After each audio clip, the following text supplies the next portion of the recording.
Member of the committee, Mr. Bishop. Gentleman's recognized. Thank you, Madam Speaker, and I appreciate the gentleman from Minnesota allowing me some time.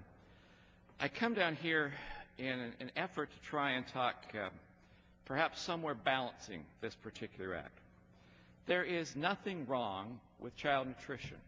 There is nothing wrong with trying to provide the kids have the opportunity to be well fed so that they can function in school. There is nothing wrong with the goals or the desires of those who are sponsoring this legislation. Admittedly, there is something wrong with allowing the Senate to write everything and ignoring what the House did and bringing this here on a closed rule, but that's a process issue.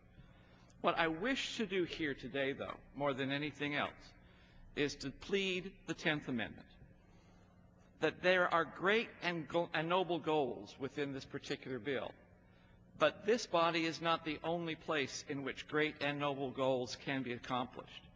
When we in this bill give the Secretary of Agriculture the unlimited control and authority to determine what is food and what is not, what kids will eat and what is not, we, by nature of that action, we take away that responsibility from local school boards, from parents, from local administrators who actually do care about those kids to a greater degree than even our compassion and concern on this particular level. When we in this bill now mandate an exercise program in order to get funds for school lunches, once again, there's nothing wrong with making kids go outside and exercise. It's noble. But this is not a school board. Those are the issues in which local government and local schools and parents and administrators and educators on that level, that is a prerogative that they should be making. Because I hate to say this, but they do know better to the local initiatives and local needs of their kids.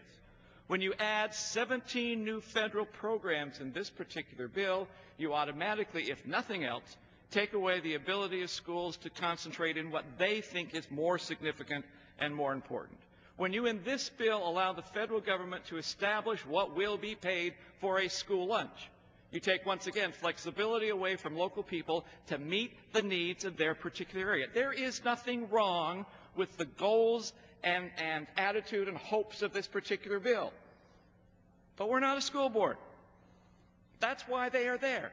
They understand. They care about their kids.